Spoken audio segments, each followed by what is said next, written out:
नमस्कार दोस्तों, मैं विजय तिवारी। स्वागत है आपका हमारे YouTube channel the book society में, जहां हम आज की क्लास में सब्जेक्ट कोड BHIC 132 के चैप्टर नंबर 2 भाग 2 पर चर्चा करेंगे। जहां इससे पहले इस चैप्टर की एक वीडियो ऑलरेडी हमने चैनल पर अपलोड कर रखी है, तो यदि आपने उस लेक्चर को नहीं सुना है तो सबसे पहले उस लेक्चर को जरूर सुनिएगा, जहां हमने ये चर्चा की थी कि गुप्त काल की राजनीतिक व्यवस्था और प्रशासनिक व्यवस्था कैसी थी। आज की क्लास में हम ये पढ़ेंगे कि गुप्तकालीन अर्थव्यवस्था कैसी थी, सामाजिक व्यवस्था कैसी थी और सांस्कृतिक व्यवस्था कैसी थी। तो वैसे तो गुप्तकाल की अर्थव्यवस्था के बारे में लास्ट लेक्चर में भी आपने थोड़ा सा पढ़ा था कि गुप्त काल में बड़े पैमाने पर जो राजस्व की प्राप्ति होती थी वो कहाँ से होती थी भाई, कृषि से होती थी। लेकिन कृषि के साथ साथ कुछ व्यापारिक गतिविधियां भी चलती थी, जिसका अध्ययन यहाँ पर हम विस्तृत रूप से करेंगे। तो देखो, सबसे पहले हम गुप्त काल में कृषि का अध्ययन करेंगे।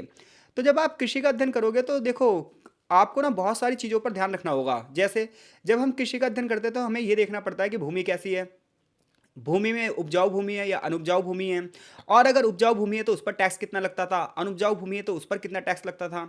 इसके साथ साथ जमींदार और किसानों के बीच में क्या संबंध थे, किसान और राजाओं के बीच में क्या संबंध थे, राजा और जमींदार के बीच में क्या संबंध थे, किस मात्रा में टैक्स लिया जाता था, या फिर जब प्राकृतिक आपदाएं आती थी तो क्या टैक्स रिलैक्सेशन दिया जाता था, यानी कि टैक्स में छूट दी जाती थी।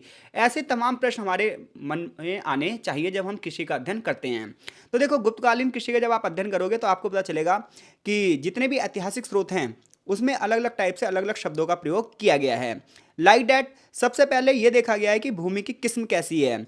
जिस भूमि पर खेती की जा सकती है उसे क्षेत्र कहा जाता था, और जो भूमि कृषि योग्य नहीं होती थी उसे खिला या अपराहत आदि नामों से जाना जाता था। यानी कि ऐसी भूमि जिस पर आप खेती आसानी से कर सकते थे उसको क्या कहेंगे, क्षेत्र कहते थे। जबकि ऐसी भूमि जो खेती योग्य नहीं है, कृषि योग्य नहीं है, उसे क्या कहा जाता था, उसको खिला कहा जाता था या फिर अपराहत कहा जाता था।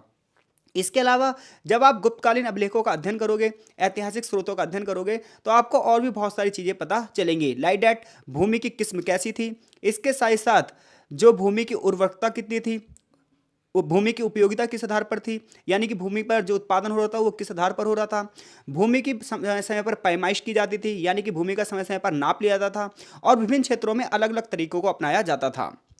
और ऐसे में हम ये निश्चित नहीं कर सकते कि किस तरीके से भूमि को नापने की इकाइयाँ प्रचलित थी। जैसे कि आज अगर आप भूमि को नापने की इकाई देखोगे तो हेक्टेयर में चलता है, कहीं कहीं एकड़ में चलता है। लेकिन उस समय क्या था, इसके बारे में ज़्यादा सटीक जानकारी इतिहासकारों के पास नहीं है।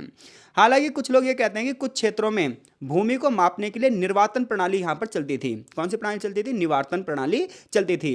जबकि बंगाल में जो अभिलेख मिले हैं वहाँ पर जो प्रणाली थी वो थी कुल्यवाप या फिर द्रोणवाप प्रणाली को यूज़ किया जाता था। ये सब भूमि की पैमाइश की क्या है, प्रणालियाँ हैं।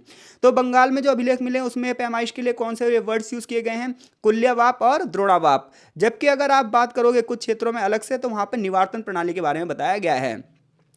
तो फसलों के उत्पादन के अनुसार क्षेत्रों का निर्धारण करना संभव नहीं है।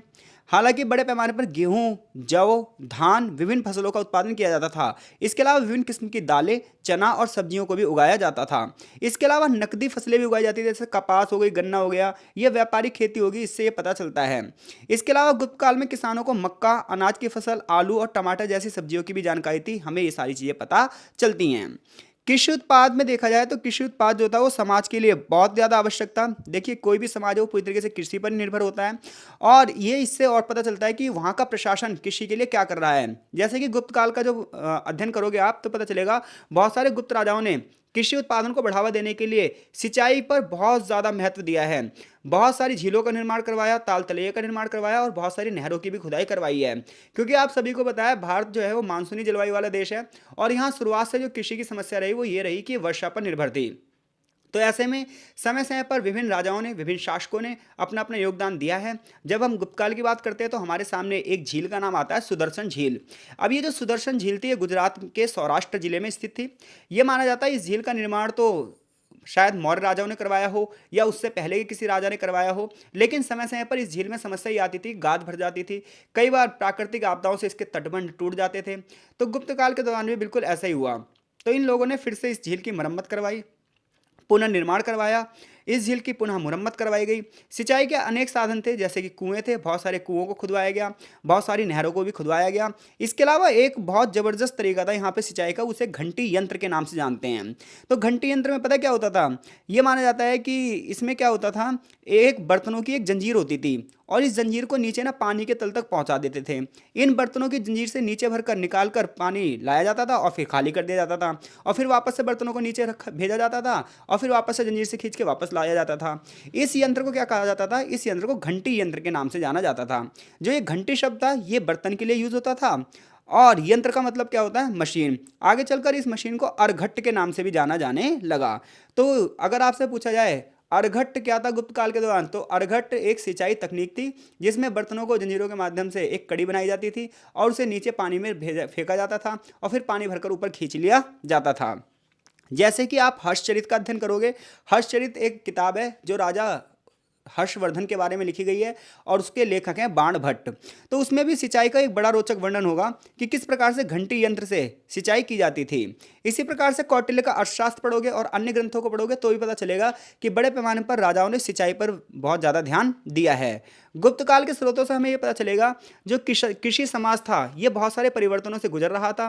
कुछ किसान बहुत ही मजबूत स्थिति में थे, लेकिन कुछ किसान बहुत ही कमजोर स्थिति में थे, जिससे पता चलता है कि कुछ जो है किसानों की स्थिति उच्च थी और कुछ किसानों की स्थिति क्या थी? निम्न थी। गुप्त काल के बहुत सारे अभिलेख मिले हैं। इसके अलावा जिन अभिलेखों से हमें पता चल रहा है कि कुछ लोगों ने भूमि को नगद खरीदकर बहुत सारी भूमि इकट्ठी कर ली थी। इसके अलावा कुछ लोगों को भूमि दान में मिली थी। तो जो भूमि दान में मिली तो वो लोग धीरे धीरे क्या हो गए? शक्तिशाली होते गए। उनकी जो है संपत्ति में बड़े पैमाने पर वृद्धि होने लगी, और ऐसे में जो बाकी लोग थे वो धीरे धीरे निम्न स्थिति पर जाने लगे। सरकार को भूमि से जो राजस्व प्राप्त होता था वो आगे चलकर धीरे धीरे कम होने लगा। इसलिए माना जाता है गुप्त काल का पतन भी आगे इसी वजह से हुआ। साधारण जो किसान थे उनकी दशा बड़ी बेकार थी। कुछ इतिहासकारों का मानना है कि भूमिदान की प्रथा से जो पूरी की पूरी किसान आबादी है उनका स्तर नीचे गिर चुका था। किसानों को, छोटे छोटे किसानों को अलग अलग नामों से पुकारा जाता था, जैसे कृषि बाल, कृषक, किन्नस, ये सारे शब्द किसानों के लिए यूज किए जाते थे। इसके अलावा दास प्रथा भी समाज में प्रचलन थी, और महिला जो दास थी उनके साथ तो बहुत क्रूरता के साथ व्यवहार किया जाता था। जैसे कि आप कामसूत्र ग्रंथ पढ़ोगे तो पता चलेगा कि बड़े पैमाने पर महिलाओं के साथ दुर्व्यवहार किया जाता था। उनकी इच्छा के बगैर उनके स्वामी जो थे उनका शोषण करते थे। ज़्यादातर किसानों की हालात क्यों खराब हुई, इसके और भी बहुत सारे कारण हैं।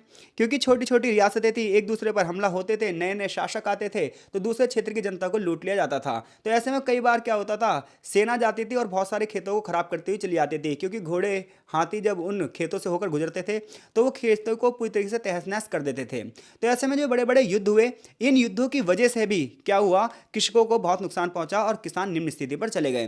तो कुल मिलाकर अगर हम एनालाइज करें तो ये पता चलता है कि गुप्त काल की अर्थव्यवस्था में कृषि का एक बहुत बड़ा योगदान तो था, लेकिन सारे किसान अगर सक्षम होंगे तो ऐसा हम नहीं मान सकते। उसका रीजन ये है कि बहुत सारे जो किसान थे वो निम्न स्थिति में थे, जो कि अभिलेखों से हमें पता चलता है। अब हम बात करेंगे गुप्त काल में दस्तकारी उत्पादन और व्यापारिक गतिविधियों की। तो जब हम दस्तकारी उत्पादन की बात करते हैं भाई, तो देखो दस्तकारी उत्पादन में क्या क्या चीज़ें आती हैं पहले हमें ये पता होना चाहिए। तो जैसे हम घरेलू उपयोग के लिए चीज़ें बना रहे हैं, जैसे मिट्टी के बर्तन बना रहे हैं, असबाब की चीज़ें बना रहे हैं, टोकरियाँ बना रहे हैं, घरेलू उपयोग के लिए धातु के औजार बना रहे हैं, तो ये सब दस्तकारी उद्योग में आते हैं। अब ये भी दो टाइप के होते हैं, एक होते हैं साधारण और एक होते हैं विलासिता की वस्तु।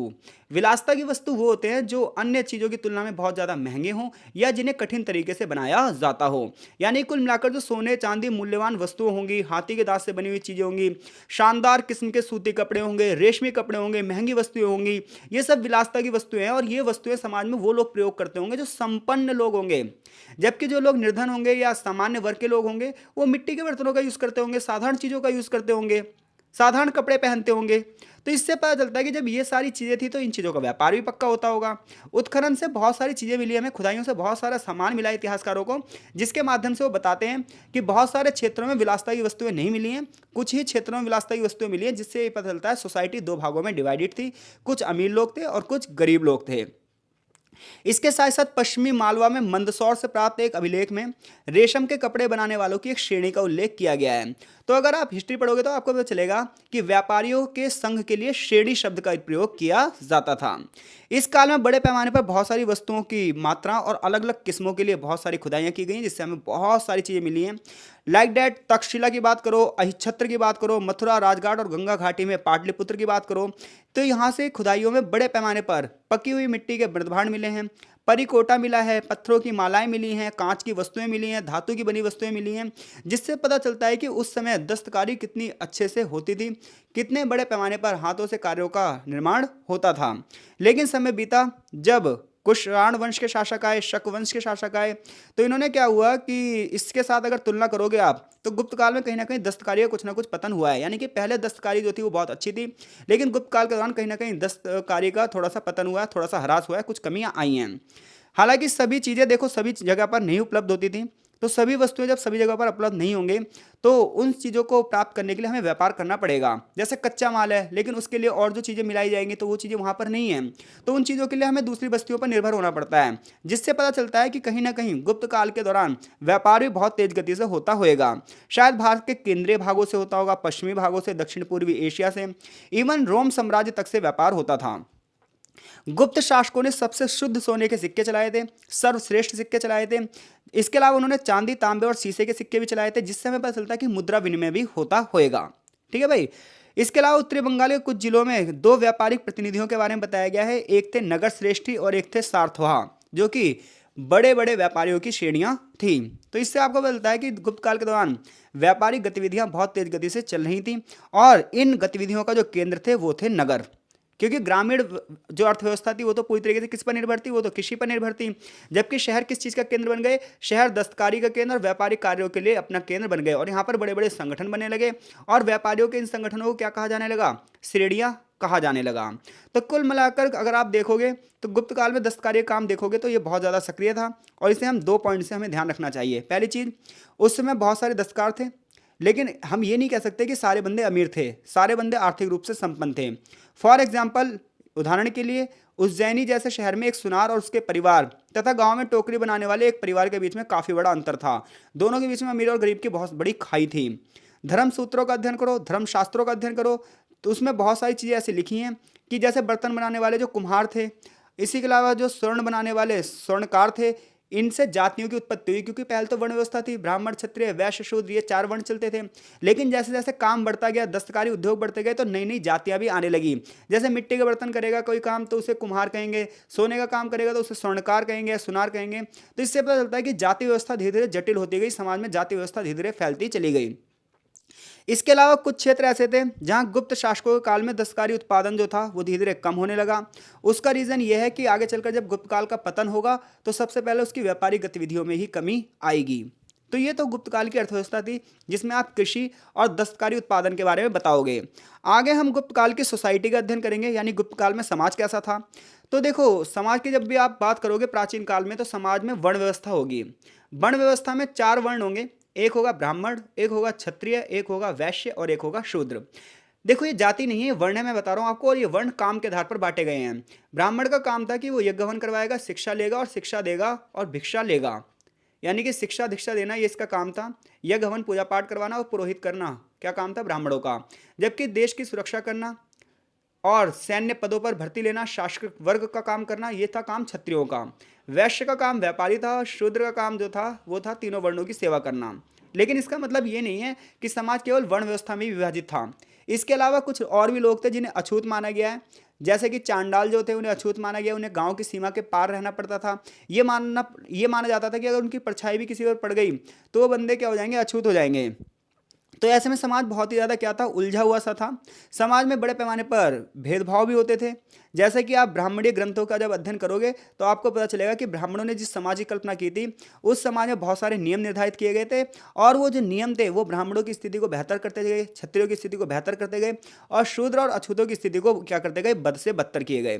ब्राह्मणों की सर्वोच्च स्थिति की वजह से उन्हें बड़े पैमाने पर भूमि दान दिया जाने लगा। भूमि का टुकड़ा जो दान में दिया जाता था उसे अग्रहार कहा जाता था। तो वर्ण व्यवस्था एक आदर्श व्यवस्था तो थी, और ये माना जाता था कि सभी लोग इसको फॉलो करेंगे। लेकिन जब आप अध्ययन करोगे तो पता चलेगा आपको कि वर्ण व्यवस्था को पूरी तरीके से फॉलो नहीं किया जाता था, वर्ण व्यवस्था का पूरी तरीके से पालन नहीं किया जाता था। जैसा कि बहुत सारे धर्मशास्त्र के ब्राह्मण लेखकों ने भी ये चीज़ें बताई हैं कि जैसे जाति की उत्पत्ति हुई तो ऐसे में क्या हुआ, वो वर्ण व्यवस्था को फॉलो नहीं कर रही थी। इसके अलावा कुछ लोग ये कहते हैं कि लोग आंतरिक विवाह करने लगे, अपनी अपनी जातियों में विवाह करने लगे, जिसकी वजह से भी वर्ण व्यवस्था धीरे धीरे टूटने लगी। इसके अलावा गुप्त काल के राजाओं की बात करोगे या उससे पहले के राजाओं की बात करोगे, चाहे आप यूनानी राजाओं की बात कर लो, सीथियन राजाओं की बात कर लो, तो इन सभी राजाओं ने क्षत्रिय राजाओं के साथ संबंध बनाए, और जिसकी वजह से इनका ये मानना है कि इनके वंश में अशुद्धता आ गई। तो समाज में शुद्धता अशुद्धता पर ज़्यादा ध्यान दिया जाता था।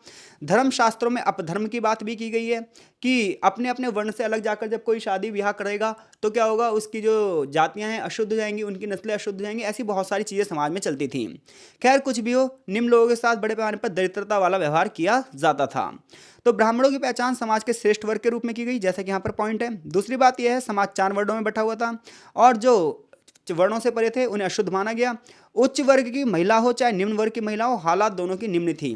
यानी कि अगर आप ये सोच रहे हो कि जातिगत व्यवस्था में महिलाओं को कुछ था, तो महिलाओं को कुछ भी नहीं था। महिलाओं की स्थिति लगातार बद से बदतर बनी रही।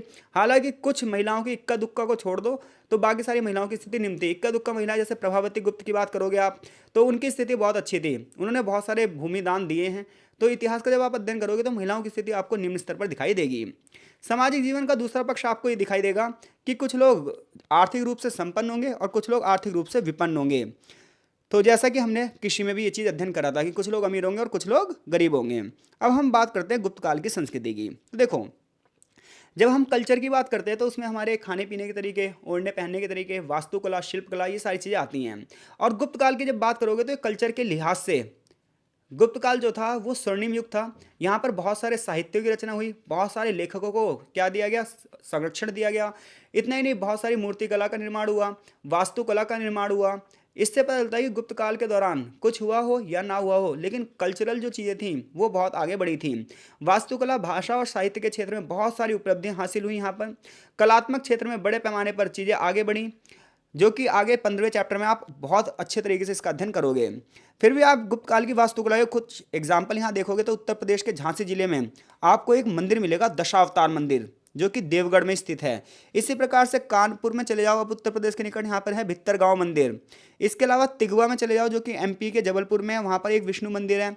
ऐसे ही सतना जिला एमपी में भुमारा में चले जाओ, वहाँ पर एक शिव मंदिर है। नचना कुथारा एमपी में एक पार्वती मंदिर है, जो कि इतने आलिशान तरीके से बनाए गए हैं जिससे हमें गुप्त काल की वास्तुकला की श्रेष्ठता के बारे में पता चलता है। हालांकि अभी भी मंदिरों के शीर्ष पर नक्काशियां नहीं थी, जिससे पता चलता है कि मंदिर की जो कला थी ना वो अभी शुरुआती अवस्था में थी। मंदिर अपने ना सर्वोच्च अवस्था में अभी नहीं पहुंच पाए थे। इसके अलावा क्लासिकल जो हमारी संस्कृति थी उसका विकास बहुत तेज गति से हुआ इस क्षेत्र में। उसका रीज़न ये था, देखो, वो कोई भाषा जब बढ़ सकती है जब उस भाषा में विद्वान उस भाषा को लिखकर आगे बढ़ाएं। और जब पढ़ोगे गुप्त काल को तो आपको पता चलेगा कि गुप्त राजाओं ने बहुत सारे कवियों को, बहुत सारे विद्वानों को संरक्षण दिया। लाइक डैट सबसे बड़े विद्वान आप सभी जो जानते हैं, कालिदास। इन्होंने अभिज्ञान शकुंतलम लिखी, इन्होंने विक्रमोर्वशीयम लिखी, इसके अलावा मालविकाग्नि मित्रम लिखा, इसके अलावा रघुवंशम कुमार संभव मेघदूत जैसी रचनाएं लिखी। तो कालिदास जैसे जो महान साहित्यकार रहे, कवि रहे, लेखक रहे, ये बौद्ध काल के दौरान ही, माफ़ कीजिएगा, गुप्त काल के दौरान ही क्या हुए थे, फले फूले थे। तो ऐसे में हम ये कह सकते हैं गुप्त काल के दौरान जो हमारी सांस्कृतिक विशेषताएं थी वो बहुत तेज गति से आगे बढ़ी हैं। इसी वजह से गुप्त काल की संस्कृति को स्वर्णिम युग कहा जाता है। आगे चैप्टर का एक सारांश दिया है, चैप्टर यहीं पे फिनिश होता है। आई होप सो इस चैप्टर से कोई प्रश्न आएगा उस प्रश्न का उत्तर देने में आप क्या हैं, सक्षम हैं।